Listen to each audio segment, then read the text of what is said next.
الحمد للہ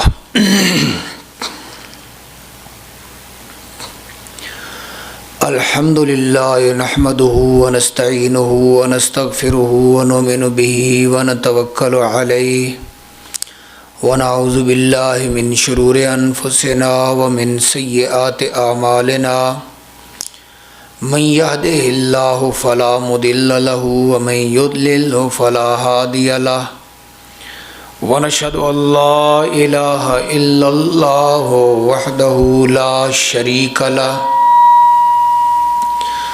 ونشهد أن سيدنا ومولانا وحبيبنا محمدا عبده ورسوله أما بعد فأعوذ بالله من الشيطان الرجيم بسم الله الرحمن الرحيم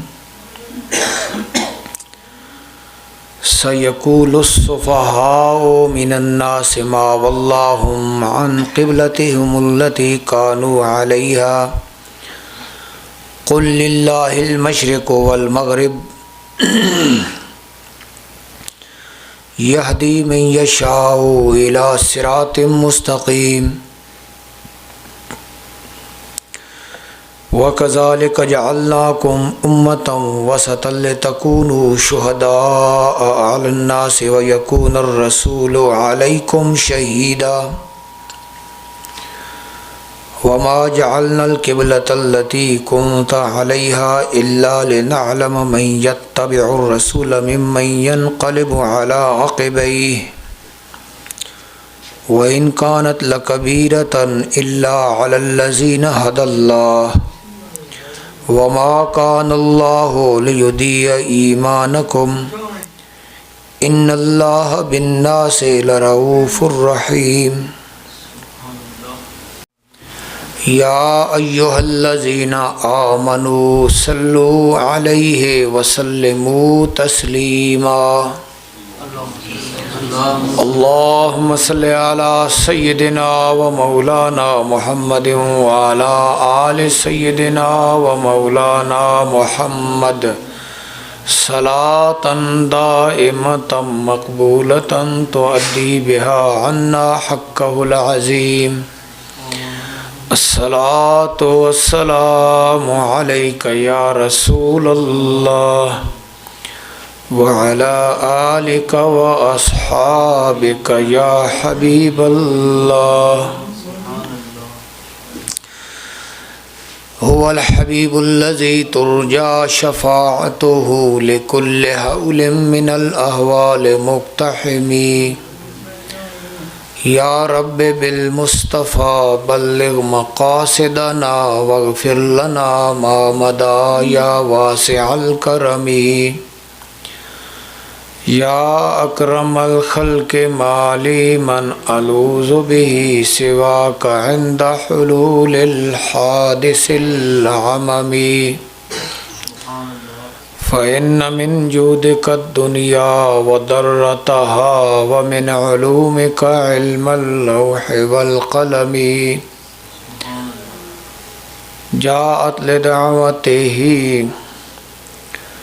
جاءت لدعوته الأشجار ساجدة تمشي إليه على ساق بلا قدم بلغ العلا بكماله كشف الدجى بجماله حسنت جميع خصاله صلوا عليه وآله مولاي صل وسلم دائما أبدا على حبيبك خير الخلق كلهم وعلى آله وأصحابه أجمعين رب اشرح لي صدري ويسر لي أمري واحلل عقدة من لساني يفقهوا قولي بعد از حمد و صلات سامعین آیات بینات کا ترجمہ سماعت فرمائیں۔ مفہوم سَيَقُولُ السُّفَهَاءُ مِنَ النَّاسِ مَا وَلَّاهُمْ عَنْ قِبْلَتِهِمُ الَّتِي كَانُوا عَلَيْهَا۔ بے وقوف لوگ کہیں گے کس نے پھیر دیا مسلمانوں کو ان کے اس قبلہ سے جس پر تھے۔ مدینہ شریف میں رسول پاک صلی اللہ تعالی علیہ وسلم ہجرت فرما کر تشریف لائے، اور مدینہ شریف میں 17 ماہ تک بیت المقدس شریف کی طرف منہ کر کے نماز ادا کرتے رہے، یہاں تک کہ حکم آ گیا کہ آپ نماز میں اپنے چہرے کو بیت اللہ شریف، خانہ کعبہ، مکۃ المکرمہ، مسجد حرام شریف کی طرف پھیر دو۔ جب یہ حکم اللہ پاک جل شانہ کی طرف سے آیا کہ اپنا چہرہ بیت المقدس سے خانہ کعبہ کی طرف کرو، اور رسول پاک صلی اللہ تعالی علیہ وسلم نے اپنا چہرہ خانہ کعبے کی طرف کر دیا، صحابہ نے بھی کر دیا، نماز کے اندر پھر گئے۔ تو اس وقت جو کمزور لوگ تھے، منافقین، انہوں نے یہ اعتراض کیا کہ کیوں بیت المقدس سے خانہ کعبے کی طرف چہرہ پھیرا گیا ہے۔ تو اس واقعے کو خالق کائنات جل شانہ نے بیان فرمایا کہ یہ بے وقوف لوگ کہیں گے کہ کس چیز نے مسلمانوں کو قبلہ سے پھیر دیا ہے، جس پر پہلے تھے اب پھر کیوں گئے؟ اللہ پاک جل شانہ نے ارشاد فرمایا اپنے محبوب کریم علیہ السلام کو کہ آپ فرما دو کہ مشرق اور مغرب اللہ کے ہیں، جس سمت اللہ پاک جل شانہ ارشاد فرمائے اسی سمت منہ کرنا پڑتا ہے۔ مشرق کا مالک بھی وہی ہے، مغرب کا مالک بھی وہی ہے، ساری مخلوق کا مالک ہے، تو مالک اپنی مخلوق کو جس طرف کہے منہ کرو، اسی طرف ہی مخلوق کو منہ کرنا چاہیے۔ فی نفس ہی کوئی ایک جہت، کوئی ایک سمت ایسی تو نہیں کہ اس طرف ہی نماز پڑھو تو قبول ہوگی۔ نماز قبول ہوگی جب بندہ اللہ کی مانے گا، جس طرف خالق کائنات جل شانہ فرمائے گا اسی طرف مسلمان پھر جائیں گے، پھر وہ نماز کو قبول فرمائے گا۔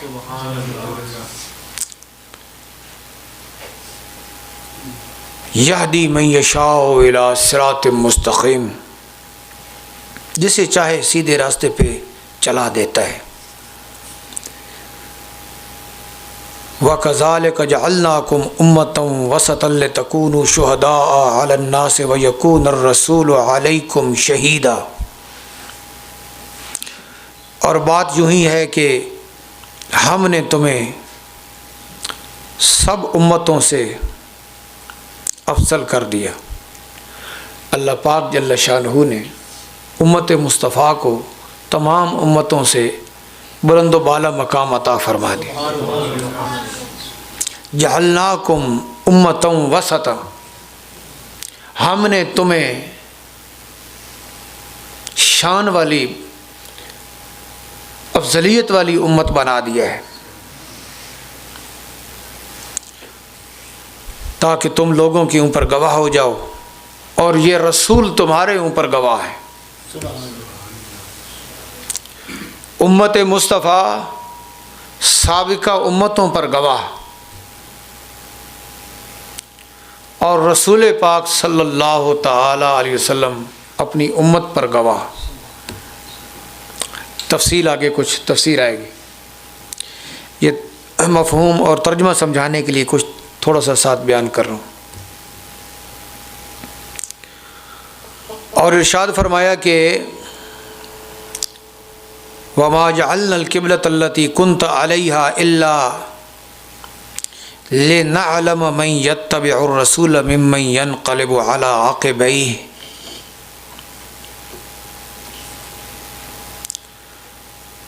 کہ ہم نے وہ قبلہ کہ جس پر آپ پہلے تھے اور پھر اب پھرنا تھا، یہ اس لیے ہے تاکہ ہم دیکھیں کہ رسول کے پیچھے کون چلتا ہے، رسول کا تابع دار کون ہوتا ہے، تاکہ تابع دار الگ ہو جائیں ان سے جو تابع دار نہیں ہوتے۔ اللہ پاک جل شانہ احکامات نازل فرماتا ہے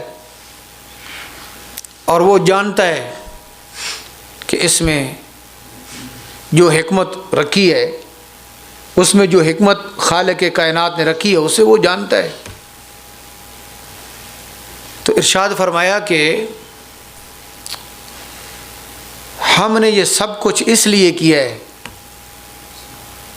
کہ پہلے قبلہ اور تھا، اب قبلہ تبدیل کیا، تو جب حکم تبدیلی کا آتا ہے تو کون مانتا ہے اور کون نہیں مانتا۔ اور ارشاد فرمایا وَإِن كَانَتْ لَكَبِيرَةً إِلَّا عَلَى الَّذِينَ هَدَى اللَّهُ، یہ بہت بھاری کام ہے مگر اللہ جن کو ہدایت عطا فرما دے ان کے لیے مشکل نہیں ہے۔ جو ہدایت پر ہیں، جب رسول علیہ الصلاۃ والسلام کو مان لیا ہے تو پھرنا کیوں نہیں مانیں گے؟ اور اللہ کی شان نہیں کہ تمہارے ایمان کو ضائع فرمائے، بے شک کہ اللہ لوگوں کے اوپر مہربان اور رحم فرمانے والا ہے۔ تو جب قبلہ تبدیل ہوا، اللہ پاک جل شانہ نے یہ حکم ارشاد فرمایا کہ اب بیت المقدس کی طرف منہ نہ کرو بلکہ خانہ کعبے کی طرف کرو۔ مسجد قبلتین، جہاں ایک نماز دو قبلوں کی طرف پڑھی گئی، تو یہ اس لیے کہ اب پتہ چل جائے گا کہ صحیح سچا تابع دار کون ہے اور پھرنے والا کون ہے۔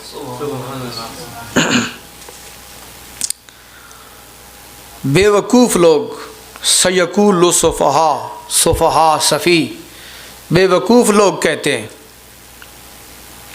اور یہ بے وقوف کون ہیں؟ یہ منافق لوگ ہیں، یہ مشرکین ہیں، یہودی ہیں، کافروں کو اللہ پاک جل شانہ نے یہ ارشاد فرمایا، یہ کفار میں سے جو لوگ ہیں یہی پاگل ہیں، بے وقوف ہیں، یہ کہیں گے کہ یہ قبلہ کیوں تبدیل ہوا۔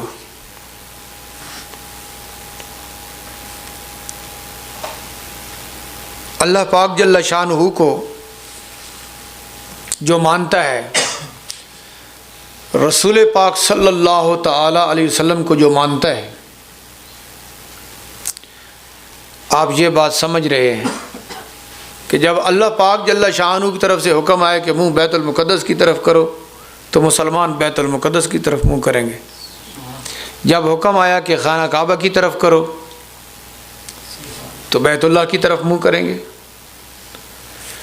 تو مسلمان کو، جو سچا مسلمان ہے،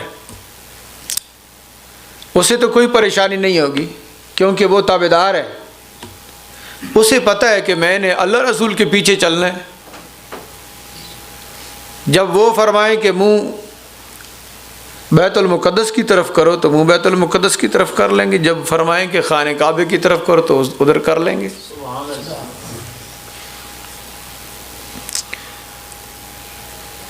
اور یہاں للہ المشرق والمغرب، یہ مشرق اور مغرب اللہ کے ہیں۔ اللہ پاک جل شانہ نے ارشاد فرمایا کہ تم اس سمت منہ کرو، اور پھر فرمایا کہ اب اس سمت منہ کرو۔ یہ اس بات کی طرف وضاحت ہے کہ ہر مقام پر حکم اللہ پاک کا چلے گا، اس کے پیارے محبوب کریم علیہ السلام کا حکم چلے گا، تاکہ مخلوق کو پتہ چل جائے کہ مخلوق نے اپنے خالق کی بات کو مان لینا ہے۔ جو رسول پاک صلی اللہ تعالی علیہ وسلم ارشاد فرماتے ہیں کہ اس طرح کرو، وہ اللہ کا حکم ہوتا ہے۔ تو مخلوق کو اپنے خالق کا پابند رہنا چاہیے، اور اس کے اندر علتوں کو ڈھونڈنا نہ چاہیے، اغراض کو ڈھونڈنا نہ چاہیے، بلکہ صرف رب تعالی جل شانہ کی بات کو ماننا چاہیے۔ اب یہ جو لوگ عقل کے پیچھے چلتے ہیں، اپنی سوچ کے پیچھے چلتے ہیں، یہ ان کا رد ہے کہ مومن اس علت کے پیچھے نہیں پڑتا کہ ادھر منہ کیوں کیا اور پھر آپ ادھر کیوں کریں۔ وہ صرف یہ دیکھتا ہے کہ فرمان پاک ادھر تھا تو منہ ادھر تھا، فرمان پاک ادھر ہے تو منہ ادھر ہے۔ سبحان اللہ۔ یہ جو زیادہ مسلمان ہونے کے باوجود جو باریکیوں میں پڑتے ہیں نا، جو باریکیاں ان کے ذہنوں سے بالا تار ہیں، یہ لوگ گمراہ ہو جاتے ہیں۔ جس طرح کے یہ منکر لوگ ہیں، اللہ پاک جل شانہ کا انکار کرنے والے، وہ اپنے عقل کے پیچھے چلتے ہیں اور دلائل عقلیہ سے اپنی فکر کو منوانا چاہتے ہیں، تو کسی اور مقام پر ان کی بات چل جائے تو چل جائے، مسلمان کے آگے کسی داہریے کی بات نہیں چل سکتی۔ مسلمان تو مان چکا ہے اپنے رب کو، مسلمان تو مان چکا ہے رسول پاک صلی اللہ تعالی علیہ وسلم کو، اب یہ اپنے آپ کو پابند سمجھتا ہے کہ میں اللہ رسول کا پابند ہوں۔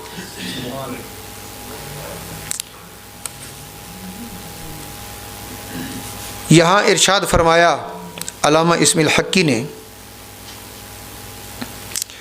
کہ خالق کائنات جل شانہ نے یہودیوں کو، مشرکین کو، منافقین کو سفی، بے وقوف ارشاد فرمایا، سفہا۔ یہ جو کفار ہیں ان کو اللہ پاک جل شانہ نے بے وقوف فرمایا کہ یہ بے وقوف ہیں۔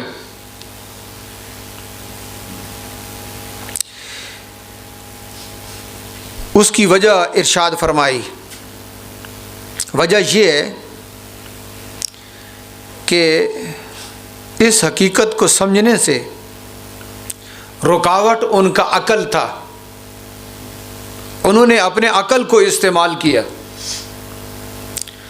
تو جو اللہ رسول کی حکمتوں کے سامنے اپنے عقل کو استعمال کرے گا وہ بے وقوف ہے۔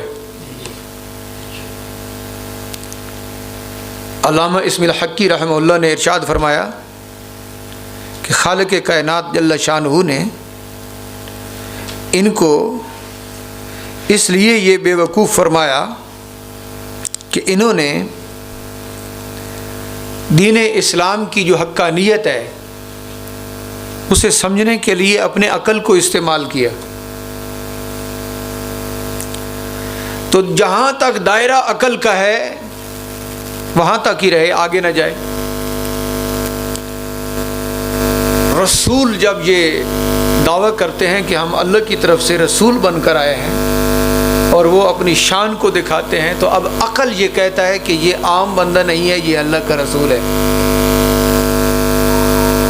عقل یہاں منواتا ہے، اور جب بندہ مان گیا رسول ہونے کو تو اب رسول کی ہر بات کو ماننا پڑے گا۔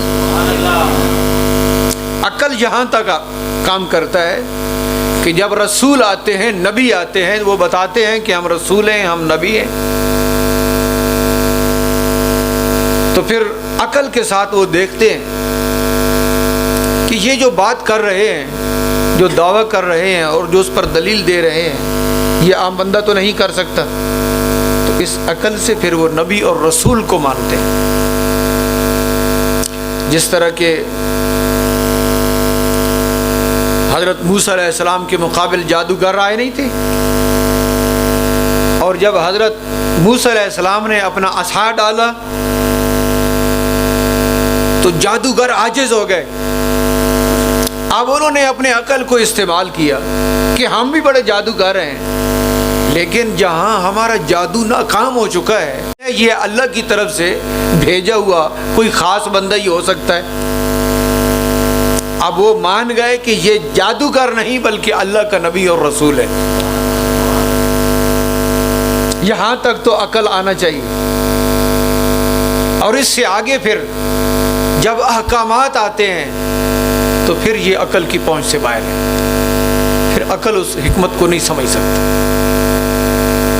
پھر صرف سر جھکانا چاہیے اللہ پاک جل شانہ کے حکم کے سامنے، نبی پاک علیہ الصلوۃ والسلام کے حکم کے سامنے، پھر صرف سر کو جھکانا چاہیے اور کوئی راہ نہیں ہوتا۔ تو یہاں تک آپ یہ سمجھے کہ خالق کائنات جل شانہ نے کفار کو بے وقوف فرمایا، یہ بے وقوف ہے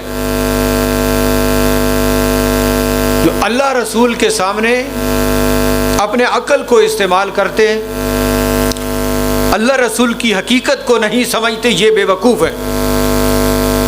اس بات پر ذرا غور کرنا، جن کو خالق کائنات جل شانہ بے وقوف کہے، مسلمان اگر ان کو اپنا آئیڈیل بنا لیں اور ان کے پیچھے چلنا شروع کر دیں، جو بے وقوف ہیں،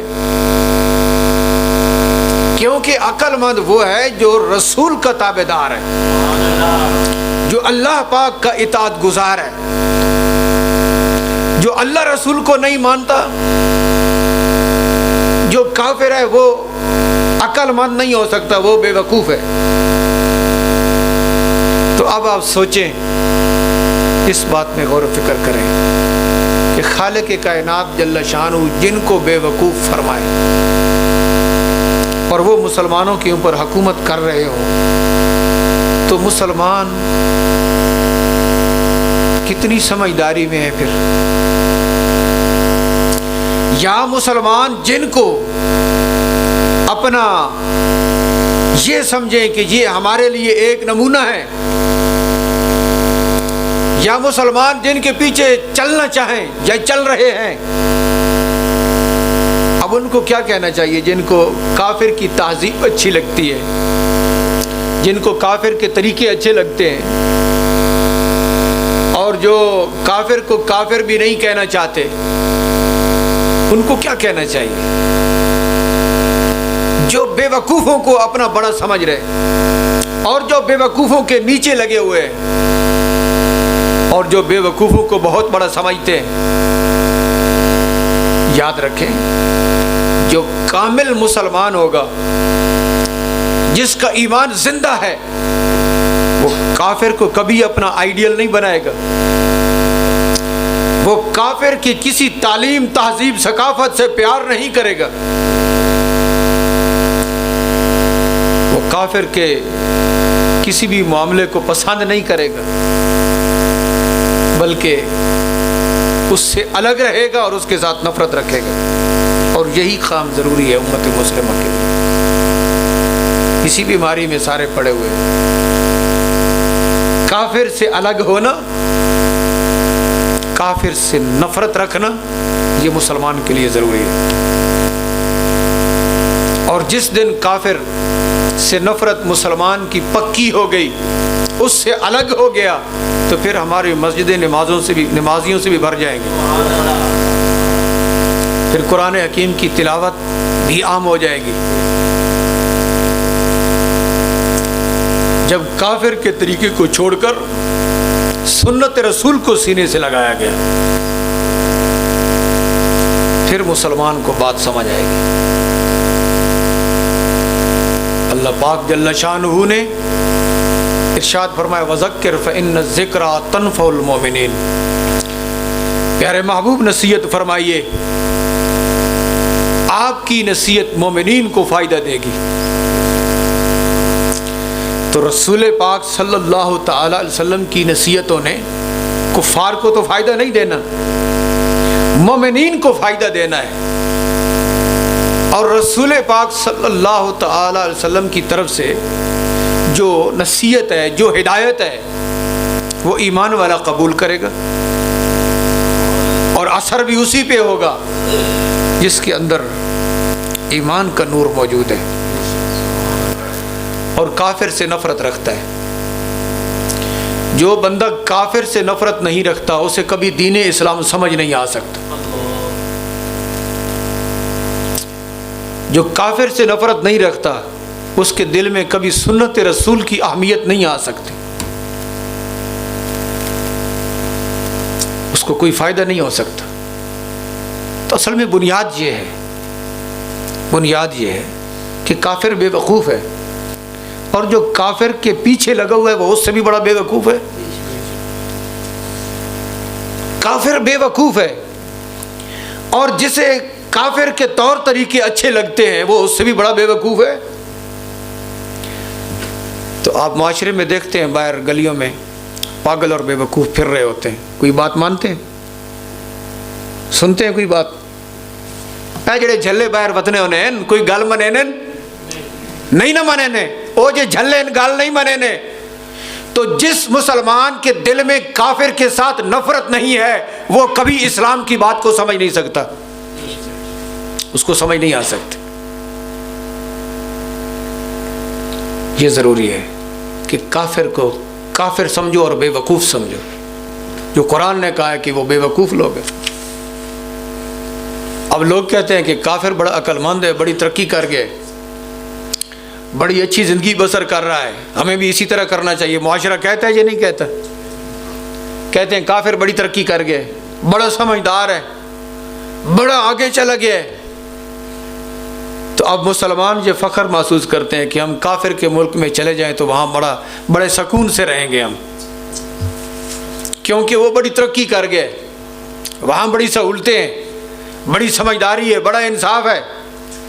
اللہ پاک جل شانہ جن کو بے وقوف فرماتا ہے، یہ کلمہ گو ان کو اچھا کہتے ہیں اور سمجھدار کہتے ہیں اور عقل مند کہتے ہیں، انصاف والا کہتے ہیں، دیانت والا کہتے ہیں. یہاں پر ارشاد فرمایا علامہ اسماعیل حقی نے امت مصطفیٰ کے لیے جو لفظ خالق کائنات جل شانہ نے استعمال فرمایا امت وسطا، کہ یہ بہترین امت ہے، بہترین امت ہے اور ان کا مقام بڑا بلند ہے. اس مقام پر ایک حقیقت لکھی ہے علامہ اسماعیل حقی نے، بڑی دلچسپ حقیقت ہے. علامہ اسماعیل حقی فرماتے ہیں یہ جو قبلے کو تبدیل کرنے والا معاملہ نہیں ہوا، قبلے کو تبدیل کرنے والا، تو اس میں ایک بہت بڑی حقیقت اور حکمت ہے، اور وہ یہ ہے کہ لوگوں کے مزاج میں مانوس ہو جانا ہوتا ہے۔ کئی کمے نال کئی گلن نال لوگ مانوس ہوئے نے۔ بیت المقدس کی طرف مانوس ہو گئے، اب حکم آیا کہ تم بیت اللہ کی طرف منہ کرو۔ اب جس کو عجیب لگا وہ اس بیت اللہ کے ساتھ مانوس ہو چکا تھا، اللہ کے حکم کے ساتھ وہ مانوس نہیں تھا، اور اس کی توجہ اللہ کے حکم کی طرف نہ تھی، شریعت کی طرف نہ تھی۔ انسان کی طبیعت میں مانوس ہو جانا ہوتا ہے، بسا اوقات وہ مانوس ہو جاتا ہے۔ کچھ لوگ نماز پڑھتے ہیں لیکن وہ نمازی والی کیفیت ان میں نہیں ہوتی، تو اصل میں وہ اس عمل کے ساتھ مانوس ہو گئے ہیں۔ مانوس ہونے کی وجہ سے وہ نماز پڑھتے ہیں لیکن نمازیوں والی کیفیت ان میں نہیں ہوتی۔ نمازی کو جس طرح ہونا چاہیے اس طرح وہ ایمان والا نہیں ہوتا، تقوی والا نہیں ہوتا۔ تو انسان کی طبیعت میں کسی بھی عمل کے ساتھ مانوس ہو جانا ہوتا ہے، تو بندہ مومن کو وہ مانوس ہو جانا نہ دیکھنا چاہیے بلکہ رب کی رضا دیکھنی چاہیے۔ کسی بھی کام کے ساتھ مانوس ہو گئے، اور پھر وہ جو مانوس ہو گئے اسی مانوس ہونے پر اپنا سارا دار و مدار رکھ لیا اور حقیقت کو بھول گئے۔ اور میں آپ کے سامنے یہ انکشاف کرتا ہوں کہ ہم لوگ بھی مانوس ہو جاتے ہیں، ہم لوگ بھی مانوس ہو جاتے ہیں، حقیقت کو نہیں دیکھتے۔ جب حقیقت سے پردہ اٹھتا ہے، وہ جو مانوس ہو چکے ہیں لوگ بیچارے وہ پریشان ہو جاتے ہیں۔ کیسے؟ کسی خانقاہ کے ساتھ مانوس ہو گئے نا مانوس، کسی شخصیت کے ساتھ مانوس ہو گئے، خانقاہ کے ساتھ مانوس ہو گئے، ایک خانقاہ کے ساتھ تعلق ہو گیا۔ اب اس خانقاہ میں خرابی آ گئی، خانقاہ میں خرابی آ گئی۔ اب یہ مانوس ہے، حقیقت کو نہیں دیکھتا۔ وہ خانقاہ والا کنجر بن کے خود ناچے یا کنجروں کو نچائے، یہ مانوس ہے خانقاہ کے ساتھ، حقیقت کے ساتھ مانوس نہیں ہے۔ حقیقت کی طرف اس کی توجہ نہیں ہے، یہ توجہ رکھنا۔ یہ مانوس ہو جانا ہمیں گمراہ کر رہا ہے، اہل سنت کو، امت مسلمہ کو گمراہ کر رہا ہے۔ یہ کسی جگہ کے ساتھ مانوس ہو جاتے ہیں، اور یہ بندہ مومن کا وصف نہیں ہوتا۔ بندہ مومن حقیقت کو دیکھتا ہے۔ اقبال نے کہا کہ زاغوں کے تصرف میں عقابوں کے نشے من، میراث میں آئی ہے انہیں مسند ارشاد، زاغوں کے تصرف میں عقابوں کے نشے من۔ تو وہ فرماتے ہیں کہ جس مقام پر عقاب بیٹھتا تھا لوگ مانوس ہیں اسی مقام کے ساتھ، اب عقاب اڑ جائے، کوا بیٹھ جائے تو یہ کوے کو ماننا شروع کر دیتے ہیں کہ اسی جگہ کے ساتھ مانوس ہیں، حقیقت کے ساتھ مانوس نہیں ہے۔ اب جب حقیقت سے پردہ اٹھایا جائے تو یہ کہتے ہیں کہ نہیں ہم تو یہاں پر مانوس ہیں، ہمیں محبت ہے۔ تو اپنے مانوس ہونے کو، اپنی محبت کو شریعت مطہرہ پر مقدم کر لیتے ہیں، اللہ رسول کے احکامات پس پشت چلے جاتے ہیں، اور وہ مانوس ہونا ان کو وہ اسی مقام پر پھیرتے رہتے ہیں اور یہ چکر لگاتے رہتے ہیں۔ یہ ہمارا خانقاہی نظام نہیں ہے، یہ خانقاہی نظام امت مسلمہ کا، اہل سنت کا بیڑا غرق کر رہا ہے۔ لوگ پشت در پشت، دادا پر دادا سے آ رہے ہیں۔ بھائی جب وہ بزرگوں کا وہاں پر تعلق تھا تو وہاں پر شریعت کا سبق تھا۔ تم مانوس تو ہو گئے ہو لیکن آنکھیں کھولو دیکھو، اب وہاں پر شریعت کا سبق نہیں ہے، وہاں دنیا داری ہے۔ لیکن تم پھر وہی عقیدت ہی رکھتے ہو اس مقام پر، گویا کہ تمہیں وہ اپنے مانوس ہو جانے کا احساس ہے، شریعت کا احساس نہیں ہے۔ شریعت کا احساس نہیں ہے. اور یہی وجہ ہے کہ اس دور میں یہ جو باغی تاغی لوگ ہیں، شریعت مطہرہ سے دور ہیں، جب ان سے کچھ پردہ ہٹایا جاتا ہے تو لوگ ناراض ہوتے ہیں، کیونکہ وہ مانوس ہیں. اور آپ بے شک تجربہ کر لینا، اللہ رسول کا کوئی بندہ بے ادب ہو جائے، اللہ رسول کی گستاخی کرے، اسے کچھ نہیں کہیں گے، لیکن کہیں گے کہ میرے پیر کے خلاف بات کی تو سر اڑا دوں گا. یہ اس کی طبیعت کا فیصلہ ہے. اس کی طبیعت مانوس ہو چکی ہے، شریعت کے ساتھ نہیں، شخص کے ساتھ اور جگہ کے ساتھ. اگر شریعت کے ساتھ طبیعت مانوس ہوتی تو جو اللہ رسول کا منکر ہے وہاں بھی اس کو غصہ آتا. صحابہ کرام رضوان اللہ تعالی علیہم اجمعین کے اوپر اعتراض کیا جاتا ہے، وہاں غصہ نہیں آتا. رسول پاک صلی اللہ تعالی علیہ وسلم کی توہین کی جاتی ہے، اس کو کچھ نہیں ہوتا. امام اعظم ابو حنیفہ کا انکار کیا جاتا ہے، اسے کچھ نہیں ہوتا. لیکن پیر خانے کے بارے میں بات ہو جائے تو بہت بڑا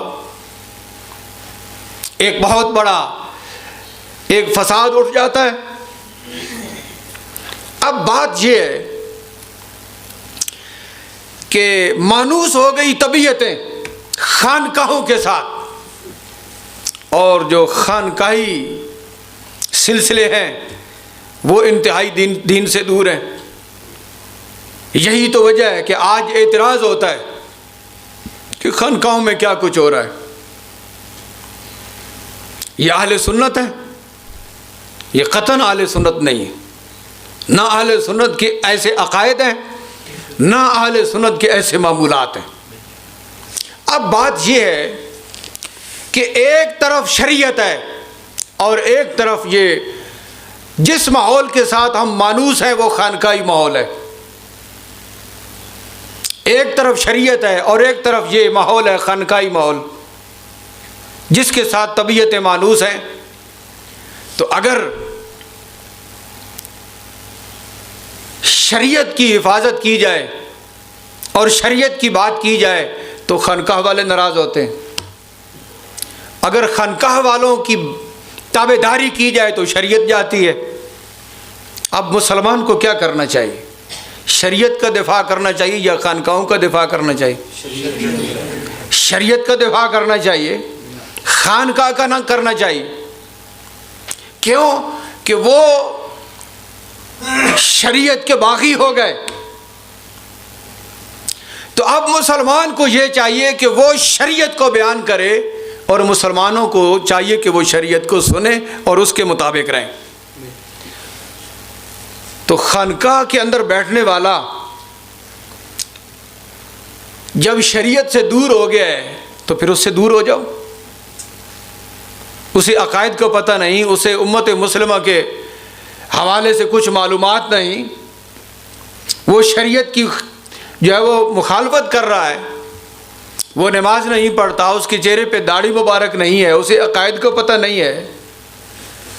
وہاں وہ یا تو خود ناچ رہا ہے یا ناچنے والے ناچ رہے ہیں، یا پھر وہاں پر کتوں کو پالا جا رہا ہے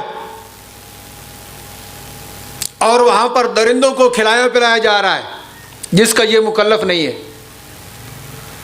تو آپ دیکھ لیں، بے شک ہمارا ماحول سارا یہ جو یہاں علامہ اسماعیل حقی نے ایک بہت بڑی جو ہے نا یہ حقیقت لکھی ہے کہ مانوس ہو جاتے ہیں لوگ، اور جو مانوس ہو جاتے ہیں بس اسی مانوس ہونے کو وہ دیکھتے رہتے ہیں کہ ہم مانوس ہیں، ادھر ہم مانوس ہیں، حقیقت نہیں دیکھتے. اس لیے ہمیشہ حقیقت کو بیان کرنا چاہیے، دین اسلام کے اصل مسائل کو بیان کرنا چاہیے تاکہ امت مسلمہ دین کے مسائل کو سمجھے، اللہ رسول کے حکم کی قدر کرے اور شریعت کو معیار سمجھے. سبحان اللہ. اور جب یہ دیکھے کہ یہ جو بڑے بڑے لوگ رہنما بنے ہوئے ہیں، وہ ادھر عجیب بات ہے کہ وہ ٹک ٹاکر بھی ہوتے ہیں اور ممبر رسول پہ بیٹھنے والے بھی ہوتے ہیں، اور وہ جو ڈرامہ نگار لوگ ہوتے ہیں ان کے ساتھ بھی ہوتے ہیں اور ممبر پر بھی ہوتے ہیں. تو یہ عجیب بات نہیں؟ گمراہوں کے اندر بھی موجود نظر آتے ہیں اور پھر موریدین کے آ کر بڑے مرشد بھی بن جاتے ہیں. ایسے ہی حالات ہیں. تو بات یہ ہے کہ حقائق کو دیکھنا چاہیے اور جو حقیقت سے ہٹ چکا ہے اس سے ہٹ جانا چاہیے، جو شریعت سے ہٹ چکا ہے اس سے ہٹ جانا چاہیے، نہ کافر کے ساتھ پیار رکھیں نہ کسی گمراہ اور بد مذہب کے ساتھ پیار رکھیں۔ ہمارا پیار ہو تو شریعت کے ساتھ پیار ہو، اللہ رسول کے احکامات کے ساتھ پیار ہو، معیار یہ ہونا چاہیے۔ یہاں پر یہ حقیقت ارشاد فرمائی اور اس کے بعد امت مصطفیٰ کی شان میں بیان فرمایا علامہ اسم الحقی نے کہ امت مصطفیٰ کا بڑا مقام ہے اور امت مصطفیٰ کی بڑی شان ہے۔ یہاں جو آیات بینات میں آیا وَكَذَلِكَ جَعَلْنَاكُمْ أُمَّةً وَسَطًا لِتَكُونُوا شُهَدَاءَ عَلَى النَّاسِ، اس کے تحت یہ کچھ آپ شان سن رہے ہیں جو علامہ اسم الحقی نے امت مصطفیٰ کے بارے میں لکھا ہے۔ ارشاد فرمایا کہ اللہ پاک جل قیامت والے دن اولین آخرین سب کو اکٹھا فرمائے گا، تمام بنی نوع انسان وہاں پر اکٹھے ہوں گے، اولین آخرین سب اکٹھے ہوں گے، اور اس کے بعد اللہ پاک جل شانہ کافروں سے فرمائے گا کہ کیا میری طرف سے تمہارے پاس نبی اور رسول نہیں آئے کہ تم نے کفر نہیں چھوڑا اور ایمان قبول نہیں کیا؟ کیا تمہارے پاس میری طرف سے تمہیں سمجھانے والے نبی اور رسول نہیں آئے؟ کافر لوگ انکار کر دیں گے، وہ کہیں گے کہ ہماری طرف نہیں آئے، کوئی بشیر کوئی نذیر بشارت دینے والا ڈرانے والا کوئی نبی اور رسول ہمارے پاس نہیں آیا، کافر یہ کہہ دیں گے۔ خالق کائنات جل شانہ ارشاد فرمائے گا جتنے بھی نبی اور رسول موجود ہوں گے ان سے کہ یہ کیا کہہ رہے ہیں؟ سارے نبی اور رسول یہی فرمائیں گے کہ یہ جھوٹے ہیں اور جھوٹ بول رہے ہیں، ہم گئے تھے ان کے پاس۔ اللہ پاک کے تو علم میں ہے سب کچھ، لیکن اس حقیقت کو وہاں پہ واضح کیا جا رہا ہے۔ نبی اور رسول فرمائیں گے کہ ہم آئے تھے، وہ کہیں گے کہ کوئی بھی نہیں آیا۔ تو اللہ پاک جل شانہ ارشاد فرمائے گا کہ ان کے اوپر کوئی گواہی لانی چاہیے جو آ کے یہ بیان کریں کہ اللہ کے نبی اور رسول آئے تھے انہیں ڈرانے کے لیے سمجھانے کے لیے، یہ جھوٹے ہیں۔ تو اس وقت امت مصطفیٰ کو لایا جائے گا، امت مصطفیٰ آ کر یہ گواہی دے گی یا اللہ پاک یہ جھوٹے ہیں، یہ جھوٹ بول رہے ہیں، تیرے نبی اور تیرے رسول ان کے پاس آئے تھے۔ اب پھر عجیب بات ہو گئی، وہ کہیں گے کہ یہ تو اس وقت تھے نہیں، وہ کفار کہیں گے کہ یہ تو اس وقت تھے نہیں، ان کی گواہی کس طرح ہے؟ تو پھر امت مصطفیٰ جواب دے گی کہ ہمارے پاس جو ہمارے رسول آئے ہیں، ہمارے جو آقا آئے ہیں، انہوں نے ہمیں بتایا ہے کہ سابقہ نبی اور رسولوں نے اپنا حق پورا ادا فرمایا ہے۔ سبحان اللہ، نعرہ تکبیر، نعرہ رسالت، نعرہ حیدری، نعرہ غوثیہ، نعرہ ختم نبوت۔ تو اگرچہ ہم نہ تھے، امت مصطفیٰ کہے گی کہ اگرچہ ہم نہ تھے لیکن ہمیں اپنے رسول کی زبان پر اعتماد ہے۔ ہمارے رسول نے فرمایا کہ نبی اور رسول آئے تھے سمجھانے کے لیے، لہٰذا یہ جھوٹ بول رہے ہیں، پروردگار عالم تیرے نبی اور رسول آئے تھے اور انہوں نے ان کی بات نہیں مانی۔ یہ مقام ہے امت مصطفیٰ کا۔ قیامت والے دن اللہ پاک جل شانہ امت مصطفیٰ کو یہ عزتیں بخشے گا۔ تو آج اگر امت مصطفیٰ کسی اور کے طریقے پہ چلتی رہے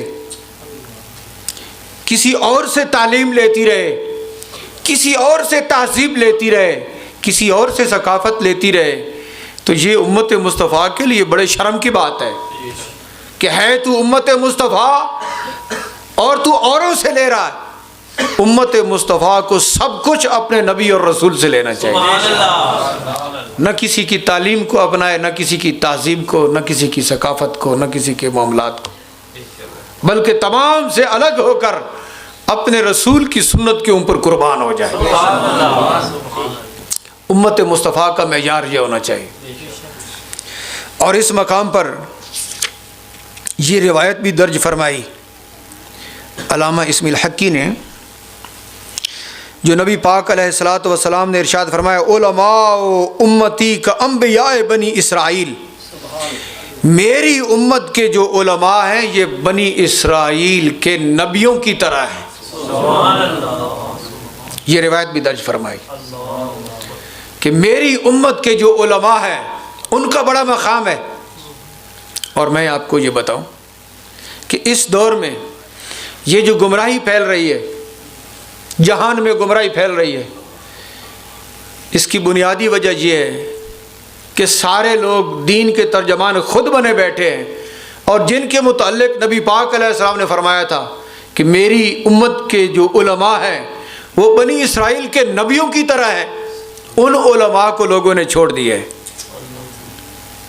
تو دین اسلام کی جو ترجمانی امام اعظم ابو حنیفہ نے فرمائی ہے، دین اسلام کی جو ترجمانی امام اعظم ابو حنیفہ نے فرمائی ہے، تابعی بھی ہے، صحابہ سے بھی فیض حاصل کیا، اور سارے امام ان کو مانتے ہیں، سارے ولی غوث کتب ابدال ان کو مانتے ہیں۔ تو اب خود دیکھیں، کسی مقام پر عقل کو استعمال کرنا چاہیے کہ امام اعظم ابو حنیفہ دین اسلام کو زیادہ سمجھتے ہیں یا یہ آج کے جو ترجمان ہیں یہ زیادہ سمجھتے ہیں؟ جن کے متعلق نبی پاک علیہ السلام نے فرمایا کہ میری امت کے علماء بنی اسرائیل کے نبیوں کی طرح ہیں، ان کو چھوڑ کر اوروں سے دین کی تشریح لینا، تو اس سے گمراہی نہیں ہوگی تو کیا ہوگا؟ معزز سامعین، حاضرین، آج کے درس قرآن کا جو آسان سا خلاصہ ہے وہ یہ ہے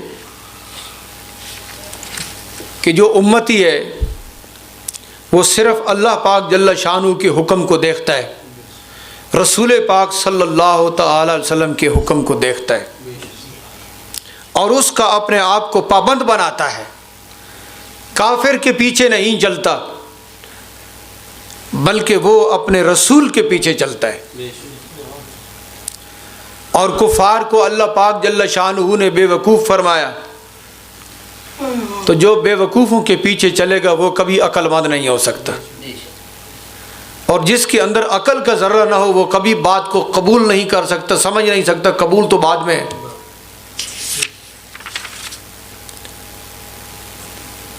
امت مصطفیٰ کی بڑی شان ہے، یہ آج کے درس کا جو خلاصہ عرض کر رہا ہوں، امت مصطفیٰ کی بڑی شان ہے، تو جس امت کی بڑی شان ہے اسے چاہیے کہ وہ اپنے تشخص میں رہے۔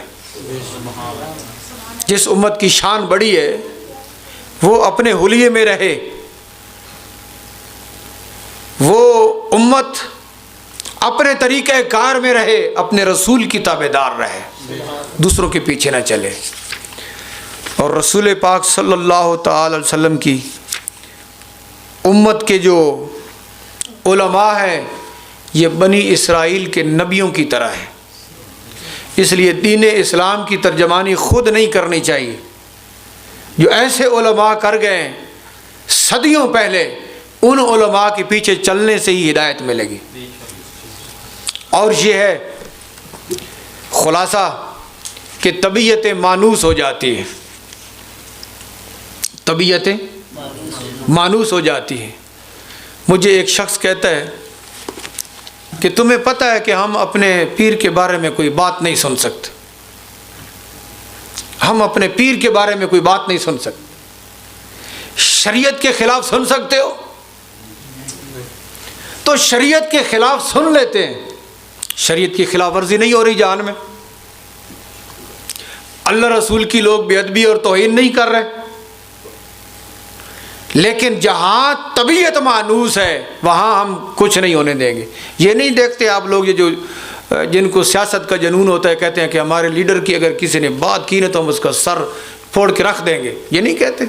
حالانکہ الو قسم کے وہ لیڈر ہوتے ہیں، نہ ان کے پاس دین ہوتا ہے، نہ اسلام ہوتا ہے، نہ شریعت ہوتی ہے، نہ وہ رہنمائی کے قابل ہوتے ہیں، لیکن ان کی طبیعت ان کے ساتھ مانوس ہوتی ہے تو کہتے ہیں جس نے ہمارے قائد کے خلاف، لیڈر کے خلاف بات کی، ہم اس کو مار کے رکھ دیں گے۔ اور یہی لوگ ہیں، ان کے سامنے صحابہ کرام کی بے ادبی ہو جائے تو کچھ بھی نہیں کہتے، ائمہ دین کی بے ادبی ہو جائے تو کچھ نہیں کہتے۔ نعوذ باللہ اللہ رسول کے مخالف کوئی بات کر دیں تو ان کو کچھ نہیں ہوتا۔ تو یہ بیچارے لوگ اپنی طبیعتوں کے اور اپنی خواہشات کے پیچھے چلنے والے ہیں، چاہے ان کے اوپر کوئی بھی لیبل ہو۔ کامل ہدایت والا مومن وہ ہے جو اپنے سامنے ہمیشہ اہمیت دے شریعت مطہرہ کو، اللہ رسول کے حکم کو فوقیت دے۔ جب پتہ چل جائے کہ فلاں بندہ شریعت کے راستے سے ہٹ گیا تو پھر اس سے ہٹ گئے۔ لیکن عجیب بات ہے کہ یہ پتہ بھی نہیں چلتا کہ یہ شریعت کے راستے سے ہٹ گئے، اور اگر بتایا جائے تو مانتے بھی نہیں ہیں۔ طبیعتیں اتنی مانوس ہیں، تو طبیعت کی مانوسیت کو نہ دیکھیں، شریعت پاک کو دیکھیں۔ یہ آج کے درس کا خلاصہ ہے۔ اللہ پاک جل شانہ ہمیں عمل کی توفیق نصیب فرمائے۔ وآخر دعوانا ان الحمد للہ رب العالمین۔